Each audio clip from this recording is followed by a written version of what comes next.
প্রধানমন্ত্রী নরেন্দ্র মোদী জন্মদিন উপলক্ষে স্বচ্ছতাই সেবা কর্মসূচির সূচনা করলেন শিলচরের বিধায়ক দীপায়ন চক্রবর্তী।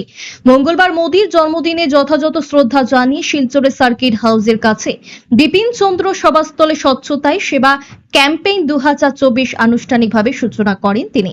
এদিন বৃক্ষরোপণ করে এই অভিযান শুরু করেন। সবুজ ও পরিচ্ছন্নতা প্রচারের জন্য একত্রিত প্রচেষ্টায় বিভিন্ন প্রজাতির 40টি চারা রোপণ করা হয়। অনুষ্ঠানে শিলচরের বিধায়ক দীপায়ন চক্রবর্তী ছাড়াও অতিরিক্ত জেলা শাসক এবং শিলচর পৌরসভার নির্বাহী কর্মকর্তা সহ বেশ কয়েকজন বিশিষ্ট ব্যক্তিরা অংশগ্রহণ করেন। বক্তব্য উপস্থাপন করতে গিয়ে বিধায়ক দীপায়ন চক্রবর্তী স্বচ্ছতা সেবা অভিযানের গুরুত্ব তুলে ধরেন। তিনি বলেন, একটি পরিচ্ছন্ন ও সবুজ ভারতই প্রধানমন্ত্রী মোদীর দৃষ্টিভঙ্গির প্রতিফলন। তিনি বলেন, স্বচ্ছ ভারত কেবল একটি প্রচার নয়, বরং একটি সম্মিলিত দায়িত্ব যা আমাদের প্রত্যেককেই নিতে হবে।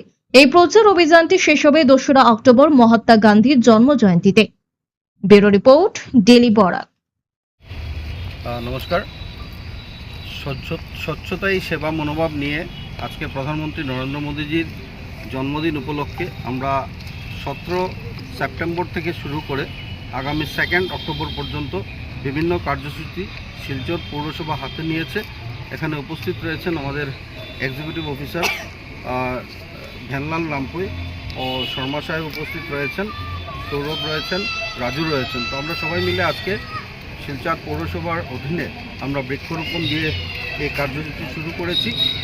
এখানে বিপিন পাল সভা সদনের যে মাঠটি রয়েছে, এই মাঠে আমরা 15টি বৃক্ষরোপণ করেছি। নীলাম্বরী এনজিও আমাদের সাথে রয়েছেন। আর এইভাবে স্বচ্ছতা অভিযানকে সামনে রেখে বিভিন্ন কার্যসূচি শিলচর মিউনিসিপ্যাল বোর্ডের অধীনে নেওয়া হয়েছে। ক্লিনলিনেস ড্রাইভ এই যে 17 তারিখ থেকে 2 অক্টোবর পর্যন্ত চলবে।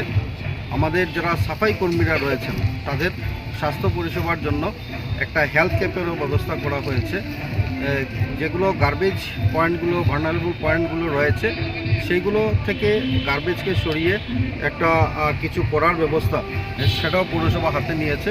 তো এই কার্যসূচি মূলত প্রধানমন্ত্রী নরেন্দ্র মোদীজির জন্মদিন উপলক্ষে বিভিন্ন যে ডিপার্টমেন্ট কাজে হাত দিয়েছে, তার মধ্যে শিলচর পৌরসভা এই কাজগুলো করবে।